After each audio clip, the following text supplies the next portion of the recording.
Sanibonani wey'ngane zakwethu, ngibingelele bafowethu.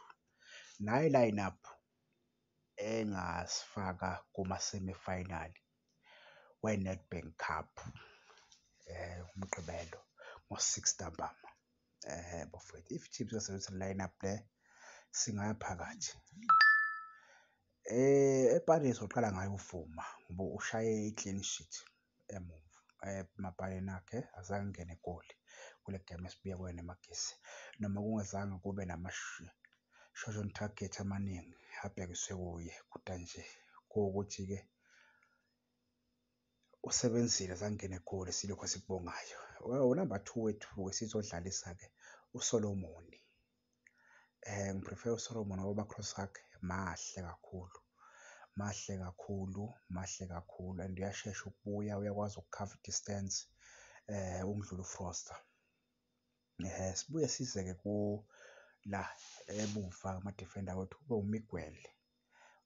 uMiguel noma ene-one card away ukuthi makathola ikhadi eliyi-1 uzoya uzo-suspend-wa naye, kodwa-ke nje the fact ukuthi uzobe khona singaqala ngaye.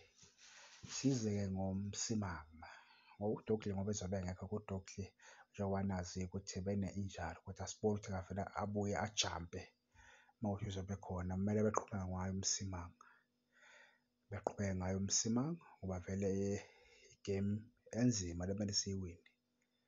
Unamba 3 wethu sesinganikeza yena uDove, uwumuntu odlala kahle kakhulu since abuye kwi-injury, usadlale kahle kakhulu kakhulu kakhulu kakhulu kakhulu kakhulu kakhulu kakhulu. Sakabona iy'nkinga ey'ningi ngaye, asikakakhali kakhulu ngaye futhi. Size la eswini sizodlalisa-ke uMthethwa, one man uMthethwa uzobe egxoba yedwa lapha.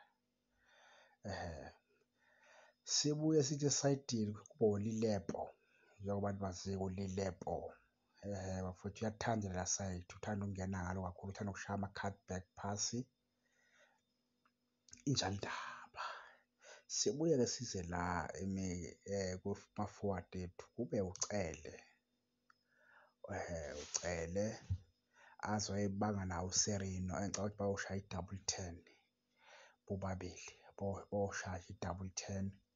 Omunye uzobuya kodwa ngoba vele kube kunguye uCele, omunye uzobuya azo-assist-a uMthethwa mawukuthi iyapresa inaphuza, gcine lapho bese kuyi-4-2-4, bese kuyi-4-2 lapho mayidifenda ya. Sibuye kube uPulemodi, yebo, uPulemodi vele uzobe khona akushintshi ngalutho, kube uChivaviro. The reason why ngifaka uChivaviro, uDu Plessis mayeqala igame bafethu akenzi kahle, noChivaviro naye akenzi kahle kodwa ungcono uChivaviro ngoba uzoyikhuthaza le nsizwa lapha emva kwama-defender ukuthi uDu Plessis uzongena esezofinisha nje umsebenzi olula kuye ngoba masingathi soqala ngoDu Plessis, uDu Plessis vele bazobe beplene ngayo, so I don't think kuyobe kuyi-good idea ukuthi aqale. Kube right ukuthi sibuye ngawo uChivaviro. Ngiyabonga iy'ngane zakwethu, nibe nobusuku obuhle, shap shap.